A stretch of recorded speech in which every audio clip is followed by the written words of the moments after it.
ఓం శ్రీ మహాగణాధిపతయ నమ. శ్రీమాత్రే నమ. దత్తాత్రేయ జయంతి మార్గశిరమాస పౌర్ణమి తిథిని, అది కూడా రాత్రి పూర్ణిమ ఉన్న తిథినే దత్తాత్రేయ జయంతిగా జరుపుకుంటాము.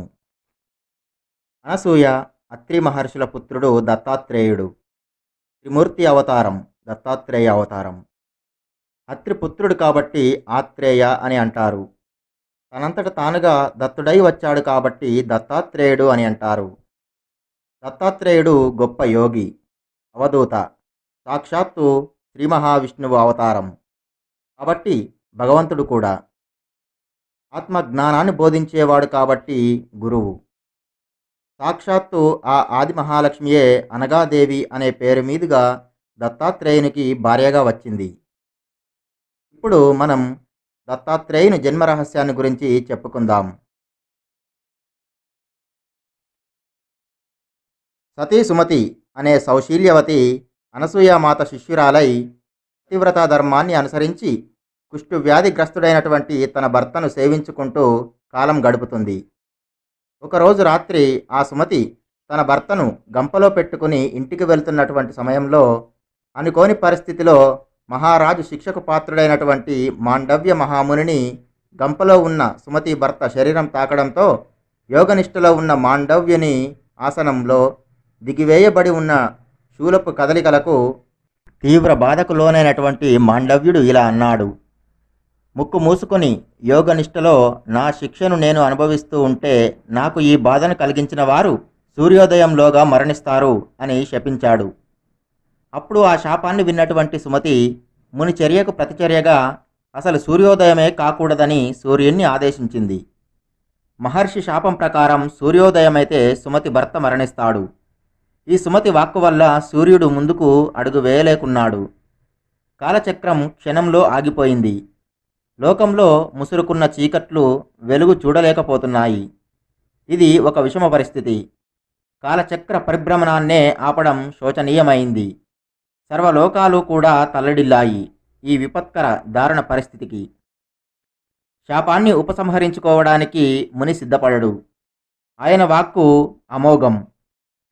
పోని సుమతిని బ్రతిమాలుదామంటే భర్త ప్రాణాలు పోతాయి అని తాను అంగీకరించదని అందరూ కూడా అనసూయామాత దగ్గరికి వెళ్ళి అనసూయామాతను ఆశ్రయించారు.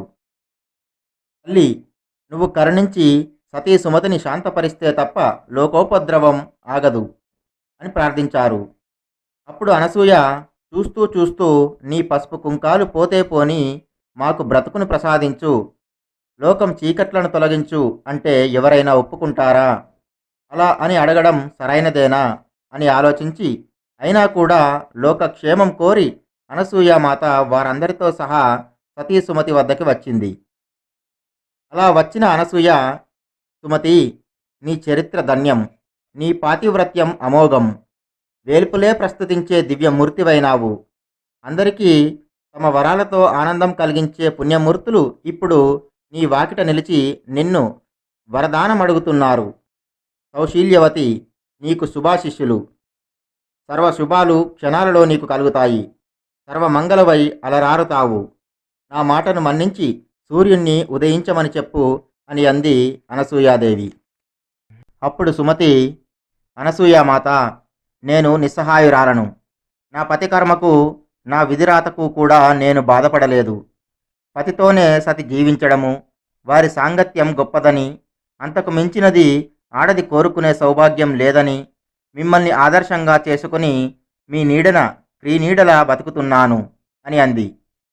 అప్పుడు అనసూయ, సుమతి, మహర్షి శాపం అమోఘం, కాదనను. వారి మాటకు విలువ, నీకు కీర్తి సౌభాగ్యం తప్పక లభిస్తాయి. నా పాతివ్రత్యంతో నీ భర్తను బ్రతికిస్తాను. సాటి స్త్రీ సౌభాగ్యాన్ని దోచుకోవడానికి రాలేదమ్మా నేను. అందుకే నువ్వే సర్వమంగళవు అని అన్నాను. పతివ్రత శిరోమణి మెడలోని మాంగల్యం సంతోషదాయకంగా ఉన్నప్పుడే త్రిమూర్తులకైనా వైభవం పుట్టగతులు. ఆ మాంగల్యానికి ఏమాత్రం సౌభాగ్యం లోపించినా సర్వలోకాలు అతలాకుతలమవుతాయి. దానిని నువ్వు అక్షరాలా నిరూపించి చూపావు. నేను లోకక్షేమం కోరి సూర్యోదయం చేయించమని అర్థిస్తున్నాను. మహర్షి శాపం అమోఘమైన నీ భర్త చిరంజీవి, సకల ఆరోగ్యవంతుడు అవుతాడు.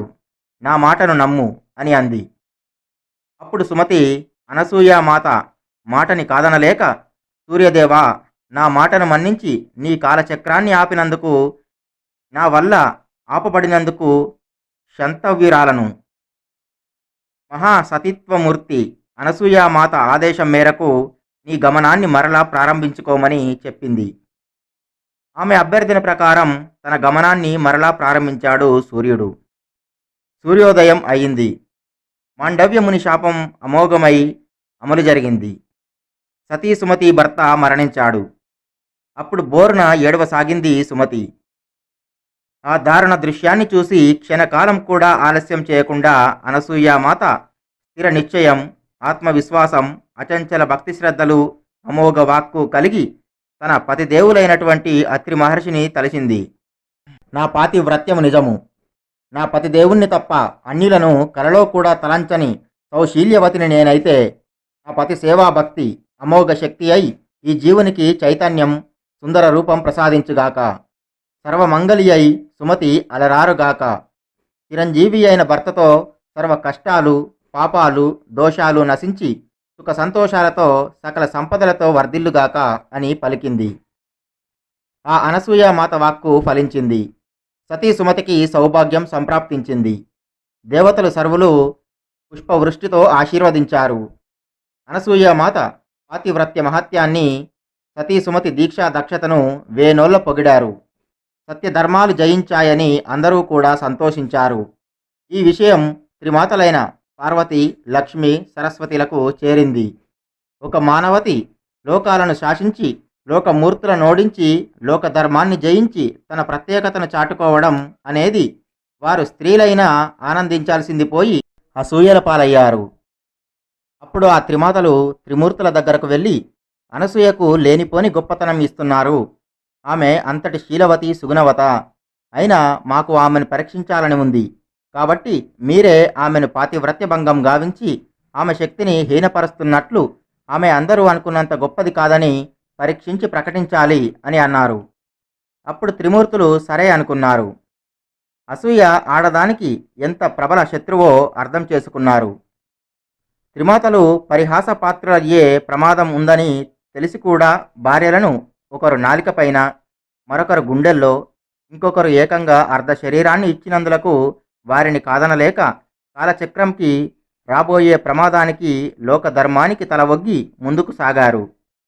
ప్రమోదం ఎంతటి ప్రమాదం అవుతుందో ప్రత్యక్షంగా చూపదలిచారు త్రిమూర్తులు. అనసూయాదేవి శక్తి సంపదలను అంతకు ముందే చవిచూసి ఉండడం వల్ల అత్రి మహర్షి ఆశ్రమాన్ని మాయాసాధువ రూపంలో చేరుకున్నారు త్రిమూర్తులు. సాధు లక్షణాలకు చిహ్నంగా సామాన్యుల వలె భవతి భిక్షాం దేహి అని తమ రాకను తెలుపుతున్నట్లు, భిక్షని అర్థిస్తున్నట్లు ప్రార్థించారు. అప్పుడు అనసూయామాత వారిని లోనికి ఆహ్వానించి ఆసీనులు కమ్మని లోనికి వెళ్ళి భిక్ష తీసుకువచ్చి వడ్డిస్తూ ఉంటే ఆ సాధువులు, మాకొక నియమం కలదు. మాకు భిక్ష పెట్టేవారు వివస్త్రలై మాకు వడ్డించినప్పుడు మాత్రమే మేము భిక్షను స్వీకరిస్తాము. అలా కాని ఎడల ఆ భిక్షాన్నం మా ఆకలి తీర్చదు, మా ప్రాణములు నిలువవు. మా ఆచారాన్ని మన్నించినట్లయితే అత్రి మహదేవుల ఆశ్రమంలో మీ పవిత్ర హస్తాల భిక్ష స్వీకరించగలం అని అన్నారు. ఒక్క క్షణం ఆలోచించింది అనసూయామాత. ఈ వచ్చిన వారు సామాన్యులు కారు అని అనుకొని తన కమండలంలోని నీటిని చేతిలోకి తీసుకొని తన భర్త అయిన అత్రి మహర్షిని తలుచుకొని ఆ జలాన్ని ఆ సాధువులపై చల్లింది. అప్పుడు వారు వెంటనే పసిపిల్లలుగా మారారు. అప్పుడు అనసూయ వారి నియమం ప్రకారం వివస్త్రగా వచ్చి వారిని ఎత్తుకుని ముద్దాడి గోరు ముద్దలు తినిపించి ఉయ్యలలో వేసి నిద్రపుచ్చింది. ఆ తర్వాత మరలా వస్త్రాలు ధరించింది. ఊహించనటువంటి ఈ సంఘటనకు సర్వము దర్శించే త్రిమాతలు కూడా అల్లడిల్లి కలవరిపడిపోయారు. ఇదెక్కడి విపరీతము, ఇప్పుడేం చేయాలి, వీరు మరల మామూలు వారయ్యే మార్గం ఏమిటి అని బిక్కమొహాలు వేశారు. పరుగు పరుగున అత్రి ఆశ్రమం చేరి ఊయలలో పసిపిల్లలుగా మారి ఉన్న తమ భర్తలను చూసి కంగారు పడి అతి భిక్ష పెట్టమని కోరగా, అప్పుడు అనసూయ ఆ కమండలంలోని నీటిని చేతిలోకి తీసుకొని తన భర్త అత్రి మహర్షిని తలుచుకొని ఆ పిల్లలపై చల్లింది. అప్పుడు ఆ పసిపిల్లలు మరలా త్రిమూర్తులుగా మారారు. అప్పుడు త్రిమాతలు అనసూయ మహాపతివ్రత అని నమ్మారు. అప్పుడు త్రిమూర్తులు అనసూయని ఏదైనా వరం కోరుకోమని అంటే, అప్పుడు అనసూయాదేవి తన భర్త కోరికే నా కోరిక అంటూ త్రిమూర్తుల అంశతో మాకు కుమారులు కావాలి అని అంటుంది. అప్పుడు బ్రహ్మ తన అంశతో చంద్రుడు జన్మిస్తాడని, శివుడు తన అంశతో దూర్వాసముని వస్తాడని చెప్పాడు. శ్రీ మహావిష్ణువు ఏమన్నాడంటే, బ్రహ్మ రుద్ర అంశలను స్వీకరించి నేను మీకు త్రిమూర్త్యాత్మకుడిగా జన్మిస్తాను అని చెప్పాడు. అత్రి కొడుకు కాబట్టి ఆత్రేయ అని అంటారు. తనంతట తానుగా దత్తుడై వచ్చాడు కాబట్టి దత్తాత్రేయుడు అని అంటారు. అలా చెప్పిన దాని ప్రకారం కృతయుగం మొదటి పాదంలో మార్గశిరమాస పౌర్ణమి రోజున రాత్రి సమయంలో 3 తలలతో 6 చేతులతో జన్మించాడు దత్తాత్రేయుడు. ఈయన అవతారానికి సమాప్తి లేదు. ఈయన్ని సర్వకాల పురుషుడు అని అంటారు. దత్తాత్రేయుడు జన్మించడం వల్ల లోకంలో అందరికీ మనశ్శాంతి కలిగింది. చెట్లు చిగురించాయి. దేవతలు పుష్పవర్షం కురిపించారు. మేఘాలు మధ్యలో వాయించినట్లుగా కురిమాయి. సప్త సముద్రాలు ప్రమాదం కలిగించకుండా మెల్లిగా పొంగాయి. అప్సరసలు వచ్చి ఆడారు. గంధర్వులు పాడారు. దేవతలందరూ కూడా జయహో నారాయణ అత్రిపుత్ర ఆత్రేయ జయహో అని అన్నారు. ఆ పుట్టిన దత్తుడు వెంటనే 16 సంవత్సరాల వయసు గల పిల్లాడిగా మారిపోయాడు. ఆయనకి యజ్ఞోపవీతం కూడా వచ్చింది. 3 శిరస్సులు వచ్చాయి. ఒకటి బ్రహ్మాంశ, రెండవది రుద్రాంశ, మూడవది వైష్ణవాంశ. చక్కని కాషాయ వస్త్రంతో ఉన్నాడు. ఆ సమయంలో ఆయన వెనక్కి గోదేవి వచ్చింది. ఆ గోవు సాక్షాత్తు సరస్వతి అంశతో పుట్టినది. ఆ సమయంలో 4 వేదాలు శునకాలుగా మారి ఆయన వద్దకు వచ్చి వేదాలు చదివాయి. దేవతలు అన్ని నదుల జలాలతో అభిషేకం చేశారు. కామధేనువు వచ్చి వెనక కాళ్ళు ఎడంగా చాపి ఆ బాలునిపై పాలాభిషేకం చేసింది. ఆ తర్వాత ఇంద్రుని ఐరావతం స్వర్గంలో ఉండే గంగా నదీ జలాన్ని తెచ్చి అభిషేకం చేసింది. వినాయకుడు వచ్చి గరికని పాదాల వద్ద పెట్టాడు. దేవతలు పూలన్నింటినీ ఆయన పాదాల వద్ద పెట్టారు. ఆ ముగ్గురమ్మలు వచ్చి దత్తునికి మంగళహారతి ఇచ్చారు. అంతటి మహత్తర దృశ్యాన్ని చూస్తున్నటువంటి ఇంద్రుడు తనకు ఉన్నటువంటి 1000 కళ్ళతో చూస్తూ ఉన్నాడు. దత్తుణ్ణి నీకు ఏం నైవేద్యం కావాలి అని అడిగితే అప్పుడు దత్తుడు మేడికాయను నైవేద్యంగా పెట్టమన్నాడు. అప్పుడు బ్రహ్మ ఒక మేడికాయను దత్తునికి నైవేద్యంగా పెట్టాడు. దత్తుడు మేడు చెట్టు కింద ఉంటాడు. దత్తుని చరిత్రలో ఆయనకి గల ముఖ్య భక్తులు ఇంద్రుడు, పరశురాముడు, కార్తవీర్యార్జునుడు, అలర్కుడు ఇలా మొదలైన వారు ఉన్నారు. దత్త జయంతి రోజున దత్తాత్రేయుణ్ణి మరియు అనగాదేవిని అష్టోత్తర శతనామాలతో పూజించాలి. తెలుపు, పసుపు, ఎరుపు రంగు పువ్వులతో పూజించాలి. దద్యోదనం బెల్లంతో చేసినటువంటి గుడాన్నం నైవేద్యంగా పెట్టాలి. దత్తాత్రేయం సుధీగేయం బ్రహ్మ విష్ణు శివాత్మకం బాలార్క సదృశాభాషం శాంతమూర్తిం నమామ్యహం అనే శ్లోకాన్ని ఈ రోజున పఠించాలి. దత్తాత్రేయుడు భక్త సులభుడు. ఈయన్ని నమ్మి భక్తితో నమస్కరించినా కూడా ప్రసన్నుడవుతాడు. నిజమైన భక్తులను ఈయన బాగా పరీక్షిస్తాడు. దత్తాత్రేయుని నమ్మి ఆ పరీక్షకి తట్టుకొని నిలబడగలిగితే ఆయన ప్రసన్నుడై ఎన్నటికీ రక్షిస్తూ ఉంటాడు. దత్తాత్రేయుని మంత్రం ఓం ద్రాం దత్తాత్రేయాయ నమః. ఈ వీడియో మీకు నచ్చినట్లయితే ఈ వీడియోని లైక్ చేయండి, కామెంట్ చేయండి, మీ మిత్రులకి బంధువులకి షేర్ చేయండి. అలాగే మా ఛానల్ని సబ్స్క్రైబ్ చేసుకుని పక్కనే ఉన్నటువంటి బెల్ సింబల్ని నొక్కి ఆల్ అనే ఆప్షన్ని ఎంచుకోండి. ఈ వీడియోని చూసినందుకు మీకు ధన్యవాదాలు.